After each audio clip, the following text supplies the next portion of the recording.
লোকে আমায় ভালোই বলে, দিব্যি চলনসই। দোষের মধ্যে একটু নাকি মিথ্যে কথা কই।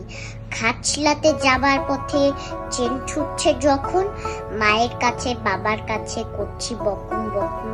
হঠাৎ দেখি মাঠের মধ্যে চলন্ত সব গাছে এক এক রকম ভঙ্গি ফোটে, এক এক রকম নাচে।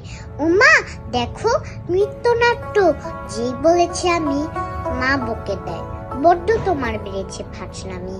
চিড়িয়াখানার নাম জানতো আমার সেজো মেশর, আদর করে দেখিয়ে দিলেন পশুরাজের কেশর। কদিন পর চুন খসানো দেয়াল জুড়ে একই ঠিক অবিকল সেই রকম মূর্তি যেন দেখি। ক্লাসের মধ্যে যেই বলেছি সুরঞ্জনার কাছে, জানিস আমার ঘরের মধ্যে সিংহ বাঁধা আছে।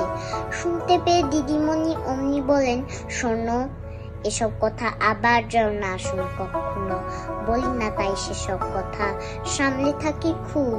কিন্তু সেদিন হয়েছে কি, এমনি বেয়াকুব। আকাশ পারে আবারও চোখ গিয়েছে আটকে। শরৎ মেঘে দেখতে পেলেম রবীন্দ্রনাথকে।